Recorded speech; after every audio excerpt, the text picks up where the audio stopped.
এখন আমরা দেখব যে কি করে সিসকো প্যাকেজ ইউজ করে আমরা একাধিক পিসিকে একসাথে কানেক্ট করতে পারি। ফার্স্টে আমাদের কিছু সার্ভার পিসি নিব এখানে এবং পিসিগুলোকে আমরা একটা নাম দিয়ে দিব। আমাদের পিসির একটা নাম দিয়ে দিলাম 192.168.1.10। সেম ভাবে আমরা এই পিসিটারও একটা নাম দিয়ে দিব।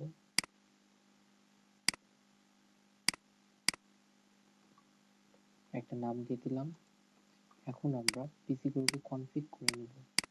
এই জন্য ফার্স্টে কনফিগে যে ফার্স্ট ইথারনেট, দেন আমাদের একটা আইপি অ্যাড্রেসটা বসিয়ে দিলাম এবং এটা কনফিগ করে দিলাম এবং সাবনেট মাস্কটা একাই নিয়ে নেবে। সেম ভাবে আমরা এই আইপিটা এটার জন্য এবং বসিয়ে দিলাম, সাবনেট মাস্ক বসিয়ে দিলাম, হয়ে গেল। এখন আমাদের দরকার একটা সার্ভার পিসি, সার্ভার নিলাম, সার্ভারও সেম ভাবে একটা নাম দিলাম 40 এবং এটাকে আমরা কনফিগ করব। এখন control C, config first Ethernet IP address subnet mask হয়ে গেছে, কনফিগ করা হয়ে গেছে। এখন আমরা কানেকশন দিব। এর জন্য আমাদের সুইচ লাগবে, যেহেতু একাধিক পিসি এর জন্য আমাদের অবশ্যই 2960 এটা আমাদের লাগবে। এখন আমরা কানেকশনের জন্য যেহেতু আলাদা, এই জন্য আমরা কপার থ্রু কেবল ইউজ করব। ফার্স্ট ইথারনেট সাথে কানেকশন দিলাম সুইচের সাথে। এখন আমরা সার্ভারের সাথে কানেকশন দিব। সার্ভারের সাথে কানেকশন গ্রো হয়ে গেছে। এখন আমরা চেক করব যে আমাদের কানেকশনটা গ্রো হয়েছে কিনা। সেজন্য আমরা যে কোনো একটা পিসিতে যাব, ডেস্কটপে যাব এবং কমান্ড প্রো অন করব এবং পিং করে দেখব যে আমাদের হয়েছে কিনা। পিং আমাদের হচ্ছে সার্ভার পিসির নাম হচ্ছে 192.168.1 এবং 40। আমরা এখন পিং করে দেখব যে কানেকশনটা গ্রো হয়েছে কিনা। এই যে আমাদের কানেকশনটা গ্রো হয়েছে। এখন আমাদের দ্বিতীয় স্টেপ, এখন আমরা ওয়্যারলেস কানেকশন ইউজ করব। ফার্স্টে ওয়্যারলেসের জন্য আমাদের ক্লাউড ইউজ করতে হবে, জেনেরিক ক্লাউড অবশ্যই, কারণ এই নেটগুলো আমরা ক্লাউড হিসেবেই থাকে। এখন আমাদের ওয়্যারলেস ডিভাইস লাগবে, এটার নেম এইটাকে এখন আমরা কনফিগ করব। জাস্ট আমরা কনফিগে যাব, ল্যান কানেকশন এবং এখানে 1 করে নেব। এখন এটা যদি অনেক বেশি হয় তাহলে 1 2 3 করে বাড়তে থাকবে এবং একটা করে ওয়্যারলেস যুক্ত থাকতে থাকবে, মানে একাধিক ওয়্যারলেসের জন্য এটা এখন 1 নাম্বার ওয়্যারলেস, এরকম 2 নাম্বার 3 নাম্বার এভাবে বাড়তে থাকবে।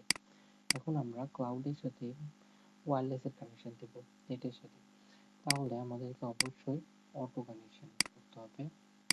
এই আমাদের অটো কানেকশন হয়ে গেছে। এখন আমরা সার্ভারের সাথে ওয়্যারলেসটা ইউজ করব। সার্ভারের সাথে তো সরাসরি যাবে না, সেজন্য আমাদের সুইচ থেকে কানেকশন নিতে হবে এবং কানেকশন দিতে হবে। কানেকশন হয়ে গেছে। এখন আমাদের এখানকার যে আইপিটা, আমাদের যেটা ওয়্যারলেসের আইপি, সেইটা আমাদেরকে এখানে গেটওয়ে যে মানে এইটাতে সেট করতে হবে, কারণ এই আইপিটা দিয়েই সে বুঝতে পারবে যে আমাদেরকে এখানে ক্লায়েন্টটা আসবে। সেজন্য আমাদের গেটওয়েটা আইপিটাতে বসাতে হবে। সেম ভাবে আমরা সবগুলো পিসিতে গেটওয়েতে যে ফিজিক্যাল কনফিগ সেটিং এবং গেটওয়েতে আমরা এই পিসিটাকে দিব এবং এটাকে কেটে দেব। ডিএনএস সার্ভারটাকে সেম ভাবে বসালাম এবং এই মানটাকে কেটে দিলাম। এখন আমরা সার্ভার পিসিতে যাব। এখন আমরা একটা ডোমেইন তৈরি করব।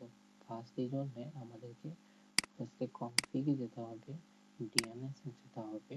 ফার্স্ট এই ডিএনএস সার্ভারটাকে আমরা অন করে দেব।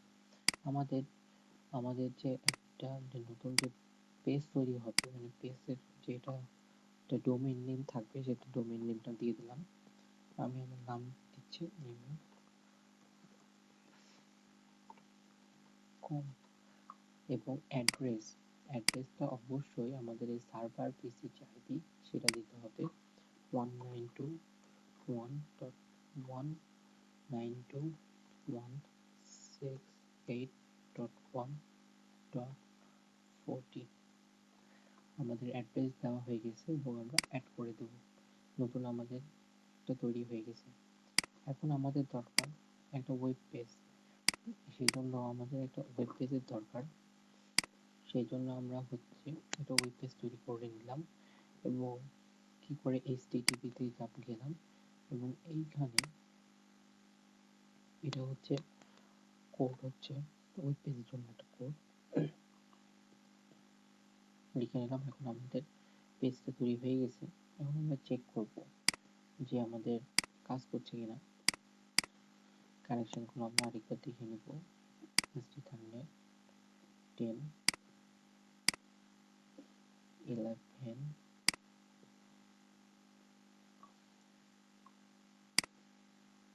গেটওয়ে 1 সার্ভারের config plus Ethernet 40 setting gateway. ঠিক আছে, এখন আমরা চেক করব। ফার্স্টে আমাদের একটা ওয়েব ব্রাউজার লাগবে, সেজন্য ওয়েব ব্রাউজার এবং আমাদের তৈরি পেজের নামটা দেব।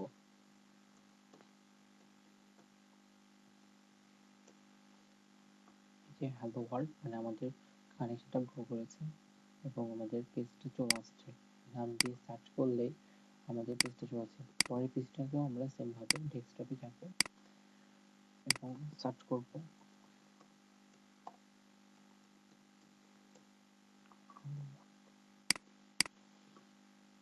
এইভাবে আমরা এইভাবে একাধিক পিসি গুলোকে একসাথে আমরা কানেক্ট করতে পারি।